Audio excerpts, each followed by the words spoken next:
네, 안녕하세요. 저 93기 꼴찌로 졸업하고 130회 이제 필기 합격한 박진선입니다. 제가 처음에 들어왔을 땐 정말 아무것도 모르는 상태였거든요. 여기 계신 그 어떤 분들보다 아는 게 없었어요. 그래서 이제 좀 오히려 너무 바닥부터 공부를 했으니까 그런 과정들을 조금 설명을 드리면 도움이 되시는 분들도 있지 않을까 해서 준비를 해왔고요. 제가 일단은 파트를 2개로 준비를 해왔는데 첫 번째 파트에는 이제 좀 공부를 하시지 얼마 안 되신 분들 을 위주로 이제 제가 어떻게 학습을 했는지에 대해서 준비를 해왔고, 두 번째는 사실 이제 저 같은 경우에는 제가 뭐 공부를 잘하거나 기술을 뭐 많이 알아서 합격을 했다기보다는 사실 좀 테크니컬한 측면으로 접근을 해서 합격을 했는데 이제 저보다 많이 아시는 분들이 약간 아깝게 떨어지신 분들이 많이 계셔서 그런 분들을 위해서 다음 시험에 어떻게 하시면 좀 더 점수를 조금 더 올려서 이제 합격을 하실지 그런 부분에서 좀 파트를 2개를 준비를 해왔고요. 일단 저 같은 경우에는 이제 학습 방법은 사실 이 공부를 시작하면서 저는 저에 대해서 되게 많이 고민을 했었어요. 내가 이거를 어떻게 해야 이 시험에 합격할 수 있을지에 대해서. 저 같은 경우에는 이제 강점과 약점이 굉장히 명확한 사람이었는데, 사실 강점에 대해서는 이제 뭐 가독성은 사실 좀 괜찮았고요. 그리고 템플릿이나 목차 작성에 대해서는 크게 어려운 점이 없었어요. 근데 이제 저 같은 경우에는 정말 제로 베이스여서 뭐 하드웨어, 소프트웨어를 모르고 데이터베이스가 뭔지 한 번도 본 적이 없는 이런 상태여서 저는 정말 전형적으로 이제 공부를 해서 지식을 채우면 되겠다 이렇게 생각을 했는데 이제 여기서 이제 나를 중심으로 생각을 하라는 게 가끔 보면 이제 저랑 좀 결이 다르신 분들이 계세요. 그러니까 제가 이렇게 공부를 했으면 나도 이렇게 공부를 하겠지라고 막연하게 생각을 하시면 조금 안 되는 게 저 같은 경우는 이렇게 지식을 채우면 점수가 나오는 스타일이었거든요, 사실은. 근데 사실 그렇지 않은 분들이 계세요. 좀 약간 개발자 성향이신 분들. 약간 지식은 저보다 훨씬 많이 알고 계신데 점수가 이렇게 그만큼 따라오지 못하시는 분들은 그거를 분석을 해서 점수를 좀 채워 나가셔야 된다고 생각을 해서 이제 사실 근데 그분들이 제가 어떻게 공부를 해야 될지는 저도 잘 몰라요. 근데 이제 그거는 본인의 이제 뭐 학습 환경이나 학습 방법을 좀 돌이켜 보면서 공부를 이제 단추를 해보시는 게 좋을 것 같고요. 일단 저 같은 경우에는 좀 찍어서 공부를 하는 스타일이었어요. 그래서 이제 처음에는 이제 제가 알고 있는 토픽들 봤을 때 좀 이해가 될 만한 것들만 이제 그것도 이제 최신 기출이나 모의고사에서 이제 찍어가지고 제가 126회부터 시험을 봤는데 126회는 진짜 아는 게 하나도 없었고 127회 때는 한 100개 정도 가지고 갔거든요, 토픽을. 전 도메인에서. 근데 뭐 CAOS 빼고 네트워크 빼고 뭐 알자인통 빼고 이렇게 해서 이제 한 도메인당 한 10개에서 15개 정도 해서 그냥 걔를 다 외워갔어요. 다 외워갔더니 점수가 53.5점이 나왔거든요. 그러니까 그런데 이제 저 같은 경우는 점수가 굉장히 극명하게 차이가 난 게 외운 거는 15점 이상이 나왔고요. 안 외운 거는 11점, 10점. 모르니까, 전혀 모르니까. 이런 식으로 이렇게 점수가 좀 되게 양극화되어 있는 타입이었어요. 그래서 좀 단점을 좀 커버하기에 좀 어떻게 보면 명확한 타입이어가지고 이제 그렇게 토픽을 선정을 해서 그 커버리지를 점점 늘리는 쪽으로 해서 갔고요. 그리고 이제 그것들을 최대한 아웃풋을 해가지고는 내가 여기에 토픽명이 뭐가 나오면 뭐가 쓸 수 있다. 요 정도는 공부를 했던 것 같아요. 그래서 일단 이거는 사실 제가 PPT를 이렇게 글씨를 많이 넣고 싶진 않았는데 처음 공부하시는 분들은 이 시기에 다른 사람이 어떻게 공부를 했는지 사실 알기가 쉽지 않잖아요. 그런 것 때문에 일부러 넣었는데 이제 처음에 127회 때 100개 토픽, 그다음에 한 128회 때 한 350개 토픽을 암기를 했는데 타겟팅이 잘 안 됐어요. 그래서 점수가 그렇게 나아지지 않았고 129회 때는 그 토픽의 커버리지를 제가 좀 폭발적으로 많이 늘렸거든요. 근데 이때는 제가 사실 기본 토픽이 많이 나온 회차였는데 제가 지식이 많지 않아서 기본 토픽이 나오면 굉장히 잘 몰라요. 다른 분들이 다 아실 법한 뭐 AOP 이런 거 잘 모르고요. 그 소공 그 앞부분에 나오는 것들, 엔티티 이런 것들 전혀 모르고 원리 이런 거 잘 모르고 이래서 사실 이때는 전혀 기대를 하진 않았는데 그래도 생각보다는 점수가 좀 잘 나왔고 130대 때는 제가 개인적인 사정으로 공부를 별로 못했거든요. 그래서 이때 아니 그래서 이제 뭘 어떻게 했냐면 이제 토픽을 129회 때까지 제가 이걸 다 외워가야 된다는 생각에 이렇게 하나씩 다 상세하게 공부를 했는데 좀 크게 봤어요. 그러니까 뭐 지금 여기 이렇게 써 있는 것처럼 소프트웨어의 유지 보수에 어떤 기법들이 있고 그 기법을 어떻게 그 기법이 나오면 뭐를 쓸 것인가 이런 식으로 좀 크게 가지고 갔고 그다음에 이제 좀 제일 중요한 게 제가 그래도 이번에 다행히 암기했던 것들 중에서 문제가 많이 나와서 시간 단축을 굉장히 많이 할 수 있었거든요. 근데 저는 암기를 한 이유가 딱 그거였어요. 시간 단축을 해서 내가 조금 더 여유 있고 출제자의 의도를 파악할 수 있고 3, 4단락을 많이 쓸 수 있게 하기 위해 암기를 했거든요. 그래서 이번에는 좀 시간이 많이 남아서 제 기억으로는 제가 22문제 중에 20개 정도 쓴 것 같아요. 3, 4단락을. 1교시에 10개를 썼고요. 2교시에 4개를 썼고 3교시에 한 2개, 3개, 그 다음에 4교시에 거의 4개를 쓴 것 같아요. 그래서 일단 나는 어떻게 해서든 물론 이게 다 먹히진 않을 수 있어도 한 명한테서 1점이라도 더 받으면 0.3점이 올라가니까 나는 무조건 이거 챙겨가겠다 이런 마음으로 무조건 썼고요. 여기까지는 일단은 이제 파트 1이었고 사실 지금 BP반에 이제 조금 오래되신 분들도 계시고 저보다 이제 지식이 많이 가지고 계신데 이제 합격을 못 하신 분들은 이제 다음 기수를 노려서 이제 다음 회차를 노려서 합격을 하셔야 되잖아요. 이제 저 같은 경우에는 좀 정말 테크니컬하게 갔고 시험장에서 그거를 다 시험을 해봤어요. 그래서 그거를 어떻게 했는지를 조금 이제 이 사람이 이렇게 했네 여기서 뭐를 좀 차용을 해볼까 이렇게 하면 조금 도움이 될 것 같아서 가져왔고요. 일단 저는 기본적으로 이제 채점자는 무조건 사람이다. 사실 어떻게 보면은 좀 이러면 채점 기준이 모호한 거 아니냐 이럴 수 있는데 사실 이거는 서술형 시험에서 어쩔 수 없는 부분이니까 그거는 깔고 가야 되는 거고 그래서 이제 저는 1번부터 10번까지 이렇게 1교시가 있는데 똑같이 쓰지 않았거든요. 그러니까 물론 이제 기본적으로 쓰는 템플릿이 있는데 마지막에 합격할 때는 얘를 좀 변형을 해서 이 채점자들이 좀 지겹지 않고 아 얘가 이렇게도 써고 저렇게도 썼네 이렇게 느낄 수 있게 최대한 했거든요. 그리고 이제 2교시 같은 경우에는 무조건 문제를 좀 물어본 문제에 집중을 해서 흐름을 좀 가져가서 논리적으로 보일 수 있게끔 했고요. 그래서 이제 좀 구체적으로 제가 조금 작성을 해왔어요. 제가 실제 시험에서 어떻게 작성을 했었는지. 일단 1교시 1단락에 이제 차별화를 했는데 이제 여기서 이제 얘는 별로 중요한 게 아니고 제가 실전에서 이렇게 썼거든요. 저희가 이제 그 기본 1이라고 써 있는 게 보통 이제 저희 반에서 추천하는 기본 템플릿이에요. 그래서 아직 10문제, 4문제를 못 쓰시는 분들은 이걸로 무조건 가서 최대한 10문제, 4문제를 다 쓰시는 게 맞고 그 다음에 이제 조금 이제 1번부터 10번까지 다 똑같은 문제를 쓰면 굉장히 좀 채점자 입장에서는 솔직히 말하면 좀 지겨울 수 있으니까 제가 템플릿을 한 3개 정도 더 가지고 갔어요. 근데 사실 요 차별화 1에 대한 요 템플릿은 제가 못 썼고요. 쓸만한 문제가 없어가지고. 근데 일단은 요거 이렇게 동그라미 3개 해서 만약에 뭐 보안의 원칙 이렇게 되면은 기무가를 이렇게 3개를 넣을 수 있게끔. 그 다음에 요 오른쪽에 정의를 넣을 수 있는 요 템플릿을 하나 가져갔고요. 그다음에 두 번째, 세 번째는 제가 실전에서 실제로 이렇게 썼거든요. 그래서 이제 원래 이 차별화 2 같은 경우에는 저는 이런 걸 노렸다기보다는 흐름이나 만약에 순서가 있는 문제들 같은 경우에 이렇게 쓰려고 얘기를 했었어요. 만약에 뭐 와이파이 6, 7 이런 식으로 나오면 흐름을 가져갈 수 있게끔. 사실 이번에도 실전에서 그렇게 쓸 수 있는 문제는 없어서 이렇게 ISP랑 ISMP가 합쳐져서 6판이 나왔다. 이렇게 처음에 깔고 들어가고 3단락에 그렇게 하면 이제 6판에 대한 개정사항을 써서 제가 이 문제가 7점이 나왔어요. 그래서 약간 1단락이랑 3단락을 연결도 하고 좀 템플릿에도 차별화를 할 수 있게 이렇게 써놨고요. 그 다음에 사실 제가 그 블록 암호 알고리즘 같은 경우에는 틀리게 쓴 부분도 있어요. 그래서 저는 이 문제가 5점을 넘지 않을 거라고 생각을 했었어요.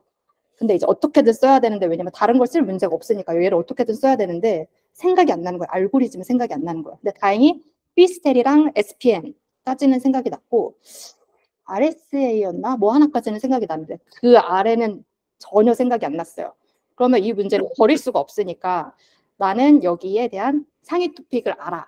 약간 이런 느낌으로 일단 암호화 알고리즘으로 가고 여기에 양방향이랑 단방향 암호화가 있는데 그 안에 블록 암호화가 있어. 이렇게 하고 들어갔어요. 그렇게 하고서 2단락에 이제 뭐 그 구분만 피스텔이랑 SPN으로 잡고 안에 내용은 다 틀리게 쓰고 그 다음에 3단락에도 암호화 알고리즘으로 가서 원리가 이런 게 있다. 뭐 대치, 확산 뭐 이런 것들이 있다. 한 4개 쓰고 끝났어요. 그리고 이 문제는 거의 저는 좀 버릴 거라고 생각을 하고 끝났는데 이렇게 써서 그랬는지 어쩌는지 모르겠지만 생각보다 좀 점수가 잘 나와서 6.3점이 나와서 이런 부분을 좀 생각을 해보시고 나중에 지금부터 벌써 걱정을 하실 건 아니고 나중에 좀 실전에 시험장 가기 직전에 내가 이걸 한번 써보겠다 이런 식으로 생각을 하고 가져가시면 좋을 것 같아요.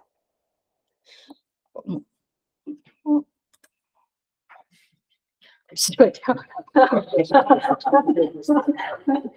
컴퓨터 못 만지는 못해서 수석할 컴퓨터 만질 시간에 공부하시는 이름이 훈남이 됐습니다. 제 PC가 소중하니까 공부할 시간 없어서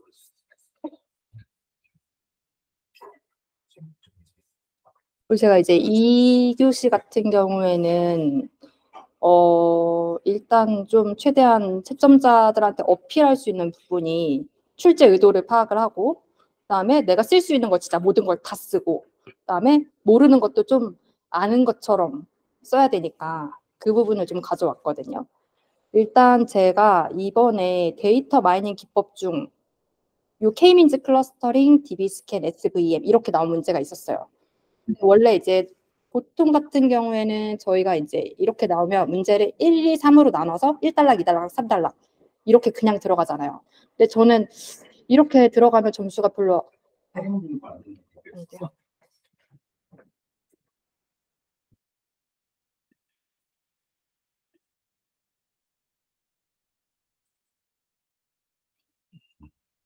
네, 그래서 1단락, 2단락, 3단락으로 들어가면 차별화도 별로 없을 것 같고 제가 아는 지식이 많지 않기 때문에 차별화를 하려면 무조건 개요를 잡고 들어가야겠다 이렇게 생각을 했는데 문제가 데이터 마이닝 기법이라고 나와서 이게 계속 눈에 걸리더라고요.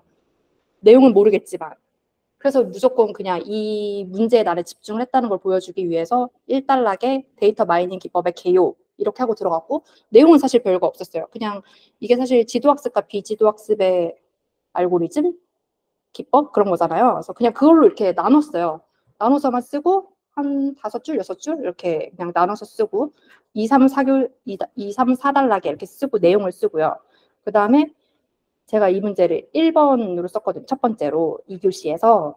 그래서 이제 이거를 4단락으로 끝낼 것인가 아니면 이제 저희가 3, 4단락이라고 말하는 그 마지막 단락을 쓸 것인가 고민을 하다가 이건 무조건 1번으로 쓴 거니까 들어가야겠다 해서 근데 이제 뭘 쓸 건가 이제 또 고민을 했는데 이 문제가 데이터 마이닝 기법이었잖아요. 나는 이거 무조건 물고 들어간다 이런 마음으로 데이터 마이닝 인사이트 도출을 위한 프로세스 마이닝 이렇게 썼는데 이게 사실 말이 되는지 안 되는지는 모르겠지만 일단 이 문제를 계속 물고 들어가면서 저는 최대한 문제에 집중을 해서 출제자 의도를 최대한 맞춰보겠다 이런 의도로 좀 썼고요. 그다음에 보통 이제 이렇게 프로세스가 나왔을 때 아마 이 프로세스를 보통 2번째 칸에 많이 쓰셨을 거예요. 근데 저는 이 문제가 그러면 남들도 다 아는 문제인데 차별화가 별로 안 될 것 같아서 좀 걱정이 되는 거예요. 저는 조금이라도 점수 더 받았으면 좋겠는데. 그래서 이 프로세스를 첫 번째 칸으로 빼고 그 안에 상세 프로세스를 썼어요.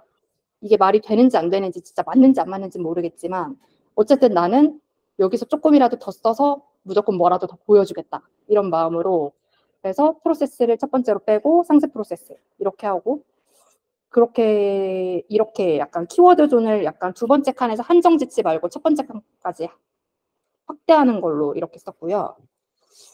그다음에 이제 제가 이제 최대한 이게 모르는 문제도 최대한 끌어다 써야 되는데 사실 제가 이 문제가 16점인가 나왔는데 저는 사실 이걸 쓸 적에 고득점이 안 나올 것 같았어요. 제가 준비하지 않은 토픽이었고 내가 뭘 써야 되는지 약간 모르겠는 모호한 문제였는데 그러면 클라우드 서비스의 보안은 잘 모르겠지만 클라우드 서비스가 나왔을 때 제가 이제 기존에 공부했던 내용 있잖아요.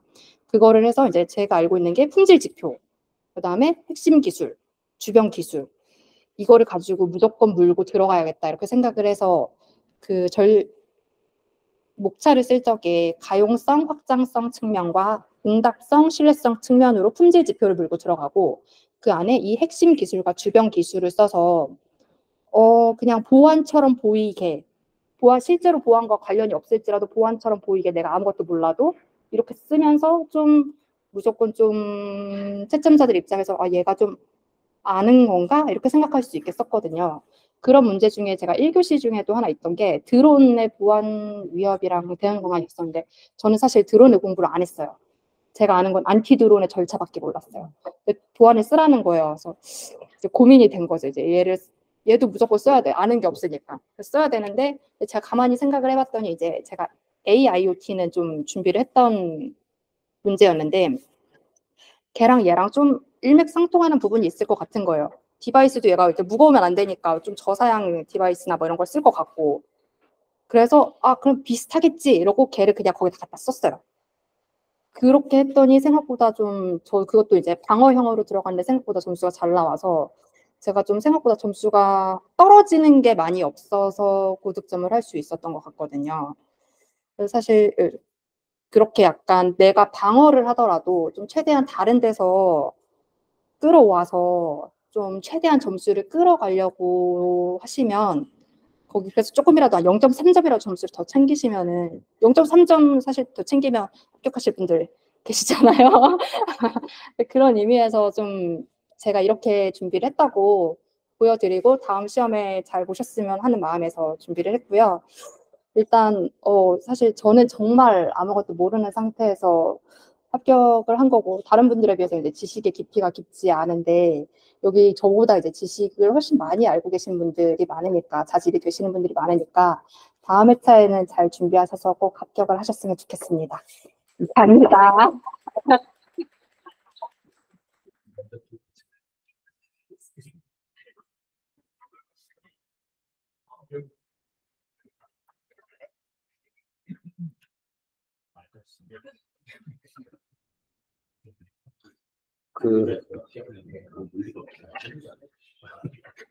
오늘 와중에도 발표해 주셔서 너무 감사드리고요. 다음으로 오늘 이몽수님께서 이어서 소감, 그다음에 합격 비결은 어떤 거가 있었다라고 발표해 주시겠습니다. 박수. 네, 안녕하세요. 저는 김성수입니다. 저번 때까지만 해도 여러분들이랑 같이 책상에 같이 굉장히 공부하고 있었는데 합격했다는 이유만으로 여기 와서 여러분들한테 뭐 어떻게 해라 이렇게 얘기한다는 게 조금 죄송하다고 해야 되나? 그런 마음도 있는데 사실 뭐 전략 같은 경우에는 진서님이 발표를 잘 하셔서 그런 거는 제가 말씀드릴 괜한 일인 것 같고 한 가지 제가 말씀을 드릴 거는 이제 포기하지 말라. 이거 하나만은 제가 말씀을 드릴 수 있을 것 같아요. 저도 한 2년 6개월 만에 합격을 했거든요. 근데 소익을 볼 때 이제 저희가 대박달이라고 하잖아요. 공부를 똑같이 해도 점수가 잘 나올 때가 있어요. 그 시기를 기다리다 보면은 여러분들도 꾸준히 이제 그 시험을 보다 보면은 합격할 수가 있다고 저는 믿어 의심치 않습니다. 왜냐면 저도 그렇게 했기 때문에 여러분들도 이렇게 하면 다 된다고 저는 생각해요. 네, 이상입니다.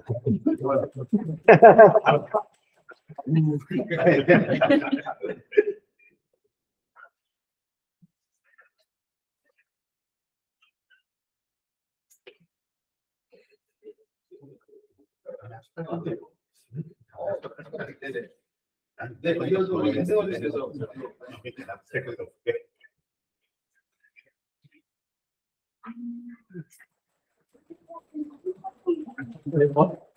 네, 저도 아시겠지만 이승원이라고 하고요. 저는 짧게 할 건데 일단 아직도 사실 믿기지는 잘 않아요. 그리고 좀 운도 좋았던 것 같고 일단 말씀을 드리는 관점이 저는 두 가지가 있는데 첫 번째가 이렇게 X축이 내가 드리는 노력이고 Y축이 어떤 결과라고 했을 때 사실 누구나 이렇게 올라가길 바라지 이렇게 올라가길 바라지 않잖아요.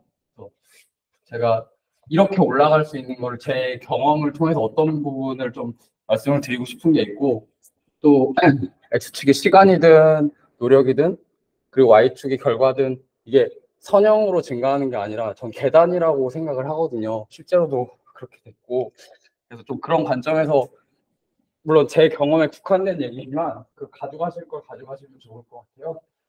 그래서 사실 저는 오늘 말씀드리고 싶은 거에 그 제목을 TOC 이론과 기술사 시험이라고 얘기를 하고 싶거든요. 이게 왜 TOC 이론이냐면은 처음에가 이제 학습하는 부분이 있고 그게 첫 번째고 두 번째가 그걸 연계를 하는 부분이고 이제 세 번째가 표현을 하는 부분인 것 같아요. 학습이고 뭐 연계 또는 차별화 마지막에 표현인 것 같아요. 어떻게 생각하실지 모르겠는데 저는 이거 중에서 내 능력 중에서 가장 낮은 부분으로 점수가 나온다고 생각을 하거든요. 사실 저는 여기까지는 괜찮았던 것 같은데 표현력이 좀 많이 떨어진 편이었고요. 그래서 점수가 좀 안 나오는 편이었는데 이제 먼저 학교에 대해서 말씀을 드리면 제가 느낀 거는 그 OOP 있잖아요. 오브젝트 오리엔티드 프로그래밍이 딱 맞는 거예요. 여기. 그래서 캡슐화 최대한 비슷한 토픽을 묶어서 공부하시고요. 그러면은 모르는 게 나왔을 때도 그 옆에 걸로 방어를 하실 수 있고 추상화 결국에 같은 토픽을 묶어서 공부를 하면은 필요성이나 1단락의 개요나 4단락 차별화는 거의 똑같아요. 그리고 가용성 내가 알고 있는 거를 디지털 서비스 도메인 같은 경우는 포장만 바꾸면 다 쓸 수 있잖아요. 그리고 정보 운입 모르는 문제가 나왔을 때도 내가 모르는 거를 숨겨서 아는 것처럼 쓰면 되는 거고 그다음에 마지막이 뭐죠? 네. 상소 앞에 한 사람들 거를 잘 받아서 내가 활용을 하면 되는 거예요. 제가 볼 때는 그렇게 하면 학생을 굉장히 효율적으로 진행을 하실 수가 있으실 거고 아마 다 아실 거예요.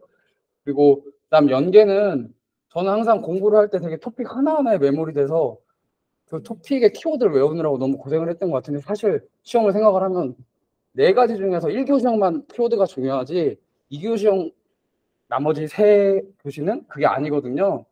그리고 하나 말씀을 드리고 싶은 게 그 EBS에서 상위 0.1%의 비밀이라는 어떤 다큐를 했는데 상위 0.1%라는 게 고등학교 한 3, 4개를 통틀어서 전교 1등을 하는 거예요. 그 아이들과 그냥 일반 학생과의 차이가 혹시 뭔지 아시는 분 있으신가요? 예, 그게 집중도 아니고 뭐 부모의 소득도 아니고 사교육의 정도 이런 거 IQ도 다 아니었고 결국엔 메타인지였대요. 메타인지가 내가 아는 것과 모르는 걸 구별하는 건데 결국에는 설명하면서 하는 거고 포토 때 많이 해야 되고 그러니까 학습을 하는 것도 중요한데 자꾸 생각하면서 이게 어떤 건지 나 자신한테 설명을 하는 게 좀 중요한 것 같아요. 왜냐면 저는 보기는 되게 많이 봤는데 저는 2년 넘게 풀타임을 공부를 한 상황이라 사실 시간은 좀 있었어요. 그리고 이제 마지막으로 이제 표현인데 그 답안지에 결국에 표현을 하는 거고 시험을 어떻게 볼 건가잖아요. 결국에 내가 가진 능력, 지식을 가장 효과적으로 표현을 하고 하는 건데 사실 그 박진선님이나 김윤주님은 진짜 대단하시고 진짜 존경스러울 정도로 표현력이 되게 좋으신데 저는 그거는 못 따라가고 그래서 제가 생각을 한 거는 저는 시험을 볼 때마다 항상 끝나고 나면은 실수를 너무 많이 해가지고 아는 건데도 못 쓰고 특히 이번 시험 같은 것도 보면은 옵티마이저가 아니고 그 최적화 알고리즘인데 그게 시험 볼 때 옵티마이저랑 관련된 거라고만 생각을 했어도 훨씬 잘 썼을 건데 그것도 몰랐고 또 블록 암호화 알고리즘이었는데 저는 운영 모드로 잘못 썼어요. 그러면서 처음에 시험을 볼 때는 왜 이렇게 실수를 하지? 실수를 하지 말아야 되겠다 그런 생각을 했는데 이게 지나면서 어차피 실수를 할 거니까 내가 할 수 있는 데는 최선을 다하자라는 그걸로 마인드를 바꿨어요. 그래서 사실 점수를 공개를 한 거를 보면 아시겠지만 지금 앉아 계시는 분들 중에서 저보다 물론 한 문제 한 문제는 내가 시간을 더 많이 썼으면은 그게 잘한 거라고 할 수 없지만 교시 단위로 자르면은 더 잘 보신 분들이 많거든요. 그러니까 제가 드리고 싶은 말씀은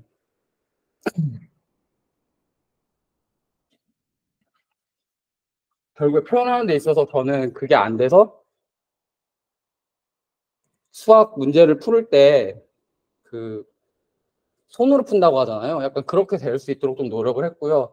또 시험을 볼 때 책상 같은 게 많이 좌우가 되더라고요. 저는 손을 쓰는 게 이렇게 대고 쓰는 스타일이어가지고 갑자기 이 넓은 데서 하다가 조그만 데서 하니까 갑자기 막 긴장이 돼가지고 글씨도 잘 안 써지고 좀 그랬었는데 또 그거랑 또 시험장에 따라서 우리 보통 학원에서 5분 딱 남기고 그걸 보여주잖아요. 근데 어떤 데는 막 1분 남기고 보여주고 거의 그래가지고 전 아예 언젠가부터는 주간 모의고사든 그 모의고사든 아예 안 보다가 딱 시험 시작하면 봤거든요.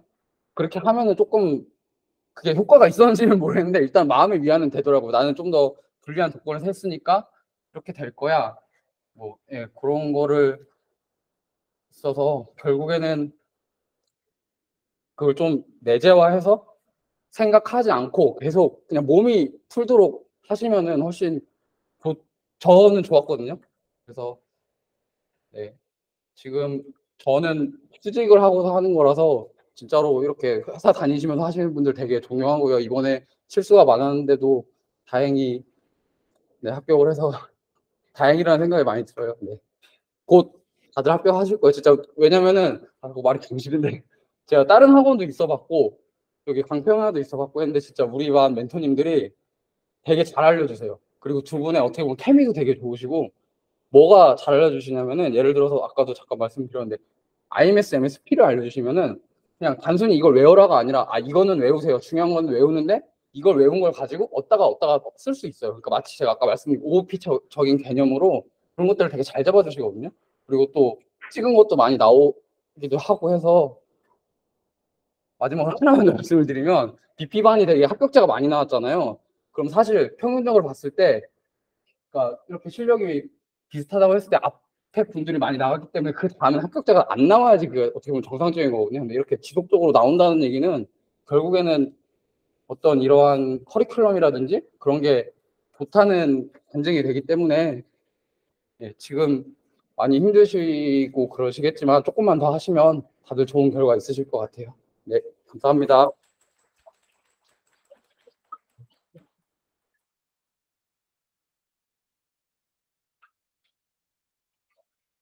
네, 이어서 김현진 대표가 드리겠습니다.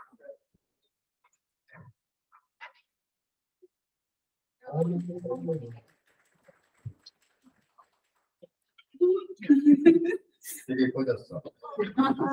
제가 이 자리에 쓸지 정말 몰랐습니다. 왜냐면 129회 시험 보고 이제 많이 지쳐 있는 상황이었고 이제 3, 4월에 이제 하던 대로만 좀 유지를 하려고 노력을 많이 했고 이제 131회를 사실 열심히 준비하고 있었던 상황에서 네, 운이 좋게도 이제 운칠기사이라고 하잖아요. 그래서 운이 좋게도 이제 합격을 하게 돼서 너무 기쁘고 이제 아쉬우신 분들과 이제 함께 합격을 하지 못해서 이제 마음이 많이 쓰이더라고요. 그래서 오늘 제가 이제 간단하게 이제 합격을 하게 된 요인이 뭘까라고 생각을 했을 때 어떤 게 있었는지 좀 생각을 해봤고 이제 몇 가지 말씀드리려고 합니다. 그래서 먼저 만약에 내가 채점관이라면 어떤 포인트를 볼까라는 생각을 이제 굉장히 많이 했습니다. 그래서 시험 보기 전에 이제 제가 앞장에 연습장에 쓰잖아요. 그래서 거기에다가 이제 남은 멘토님도 항상 강조하시는데 채점존에 강조를 많이 해야 된다. 키워드를 노출 많이 해야 된다라고 말씀을 하시잖아요. 그래서 그 부분에 있어서 이제 채점관이라고 생각하고 시험을 보자라고 이제 생각을 시뮬레이션을 많이 했고요. 그리고 두 번째는 이제 보통 그 선배 기술사님들이 이제 1교시형에 뭐 잘 쓰는 문제 2문제, 뭐 좀 약한 거 2문제 이렇게 번갈아 가면서 쓰라고 하시는데 저 같은 경우에는 또 1교시형이 굉장히 취약했어요. 그래서 제가 시험을 5번 봤는데 이제 3번이 거의 55점 이하였기 때문에 1교시형을 어떻게 극복을 해야 되나 하다가 제가 생각한 전략은 제가 아는 문제를 처음부터 끝까지 먼저 쓰는 거예요. 그래서 130회를 예를 들면은 이제 많이 하시다 보면 익숙한 토픽이 많이 나오실 텐데 제가 아는 게 7개가 나왔고 모르는 게 3개가 있었어요. 그래서 1번부터 7번까지 그냥 아는 거를 빨리 최대한 내재화된 거를 많이 썼고 여기서 내재화라고 하는 거는 그냥 문제를 봤을 때 내가 목차가 바로바로 나오는 정도라고 생각을 해요. 그래서 그렇게 이제 작성을 했습니다. 그리고 모르는 문제더라도 일단 정의는 맞추고 보자라는 걸로 이제 마지막 3문제를 썼어요. 그렇게 해서 저는 최대한 많이 전진 배치하자라는 거였고 그리고 1교시형에서 또 하나 그 고민을 많이 했던 게 저도 사실 그림의 표현력이 많이 좋지는 않다고 생각을 해요. 그래서 최대한 팩트 기반으로 글로 많이 작성을 했습니다. 6G 같은 경우나 뭐 요구사항 명세서 이런 거를 뭐 그림으로 표현하지 않고 이제 글씨로 이거를 더 설명하기 위해서 썼어요. 왜냐하면 1교시형은 이제 단답형이고 2교시형은 논문형인데 1교시형에서 묻는 용어에 대해서 내가 최대한 많이 설명을 나 이거 많이 압니다 라고 표현을 해야 되기 때문에 그림이 나는 약하다라고 생각하시는 분들은 최대한 구성 요소, 특징, 뭐 장단점 이것저것 내가 아는 기술 요소라고 해도 그냥 목차에다 그렇게 쓰시는 게 굉장히 좋을 것 같습니다. 2교시형도 마찬가지로 최대한 아는 거로 전진 배치해서 1, 2, 3 풀고 모르는 거 마지막에 쓰고 이렇게 했습니다. 그리고 강글에서 이제 제가 수험 기간이 한 1년 8개월 정도 되는데 이제 이렇게 공부를 하다 보니까 이제 키워드를 많이 알잖아요. 모르는 잘 맞지 않아도 강글을 이제 썼습니다. 키워드 좀 약간 비슷한 거 있으면 이제 강글에다가 좀 써서 밑줄 긋고 이렇게 밑줄 긋는 것까지 강조해서 네, 채점관님들 보셨을 때 이제 눈에 띄도록 노력을 했습니다. 그리고 이거는 공부하실 때 팁이라고 말씀드릴 수 있는데 이제 저희가 뭐 모의고사를 보던지 뭐 이런 테스트를 볼 때 이제 뭐 신규 토픽이나 뭐 이렇게 어려운 토픽이 나왔는데 내가 이걸 정말 가져가고 싶어요. 그런데 그런 거는 사실 머릿속에 많이 안 들어오잖아요. 근데 그런 것뿐만 아니고 다른 때도 마찬가지인데 일단 저 같은 경우에는 해설집을 이렇게 봐요. 이제 보고 이제 빈 종이에다가 그거를 이제 글 제목을 써놓고 해설집을 처음에 봅니다. 보고 나서 덮고 그 해설집에 방금 내가 본 그 키워드 그 토픽의 내용을 기억나는 거를 써요. 왜냐면은 내가 방금 5분 전에 본 것도 사실 정말 대충 읽기 때문에 흘려서 이제 핵심어를 파악을 못하고 그냥 나 이거 이해되네 하고 넘어갈 수 있어요. 그래서 이제 보고 나서 썼는데 쓰고 나서 다시 봅니다. 보는데 제가 틀린 것도 있고 빠진 것도 있고 처음에 욕심 부리지 않고 뭐 3개, 5개 이 정도 쓰고 그리고 나서 이제 부족한 부분을 다른 색상의 펜으로 이제 거기다가 이제 기록을 하는 거예요. 그래서 내가 이걸 꼭 쓰고 싶거나 내가 알고 싶은 것들은 그렇게 해서 써놓고 이제 다시 한번 시간 날 때 뭐 이렇게 메모하셨다가 계속 보시면 좋을 것 같습니다. 그렇게 해야 하는 게 좋을 것 같고요. 이제 매 시험 때마다 이제 주간 모의고사가 굉장히 저는 중요하다고 생각합니다. 그래서 주간 모의고사에서 50% 정도 이상은 사실 시험에 출제된다고 해도 과언이 아닌데 그 부분을 정말 중요하게 생각을 하고요. 그리고 이제 목차와 셀텍. 이제 목차는 사실 저는 사기 때 이제 사기 오기 때 이제 목차를 연습을 많이 했습니다. 그래서 거기서 이제 강글을 많이 쓰면서 왜 남은 멘토님이 강글을 중요하게 생각을 하시는지에 대해서 그러니까 목차를 중요하게 생각하시는지에 대해서 이제 이해를 많이 했고요. 그런 걸 쓰다 보면서 제 머릿속으로 이제 시뮬레이션을 하잖아요. 그래서 그 부분이 굉장히 중요하다고 생각합니다. 그래서 여러분들 이제 업무하시면서 뭐 힘드시겠지만 뭐 점심시간이든 퇴근하시고 나서 정말 오늘은 내가 정말 목표 하나만 잡고 하겠다. 약간 이런 마인드로 해주시면 이제 주간 시험을 볼 때 이제 더 수월하실 수 있을 거라고 생각합니다.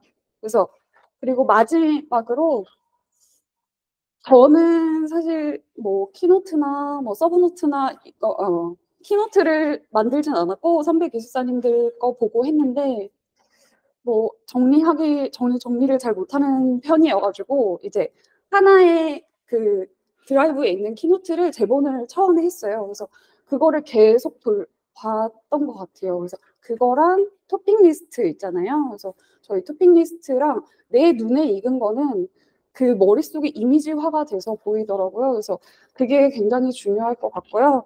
그리고 매주 일요일 날 끝나고 주간 계획을 월요일 날 세웁니다. 계획을 세워야 내가 오늘 할 일을 알더라고요. 그래서 매일매일 체크하면서 작게 목표를 잡으시고 그거에 대해서 이제 하시면 충분히 이제 영향도 되시고 이제 좀 아쉬운 분들도 많이 계시기 때문에 충분히 되실 거라고 생각합니다. 그래서 저도 됐으니까요. 저도 사실 처음에 93기 시작하면서 ITIL이 도대체 뭐야? 라고 이제 시작을 했거든요. 근데 이제 하다 보니까 이제 여기까지 와서 이제 필기 합격의 기쁨을 먼저 누리게 됐는데 이제 다음에 또 이제 합격하는 분들과 또 기쁨을 함께 하면서 네, 했으면 좋겠습니다. 네, 감사합니다.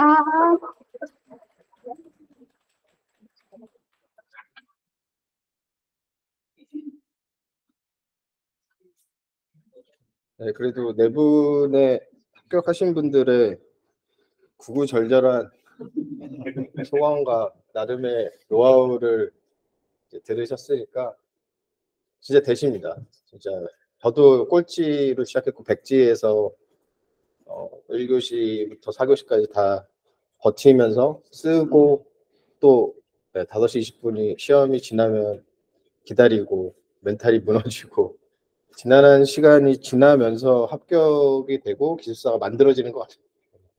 그래서 지금 저희 이제 반에 계신 분들도 지금도 합격이 충분히 물론 이제 지표하러 보면 57점 이상이신 분들은 충분히 합격하세요. 또 그거보다 좀 부족하신 분들은 또 개선해서 131에 맞아서 또 시험을 치르고 합격을 하실 거니까 지금 점수가 혹시 기대보다 낮게 나왔거나 아니면 합격을 안타깝게도 못 하셨어도 꼭 힘내셔서 우리 131에 이제 한 7주 남은 거 이번에 정진하면서 진행하면 꼭 합격을 하실 거라고 믿습니다.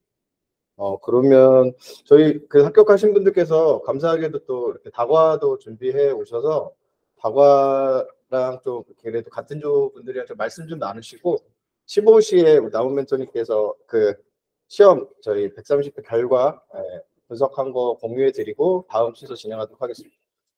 수고하셨습니다. 네. 네, 그러면서 다과 같이 드시고 15시 시작하겠습니다. 좋아.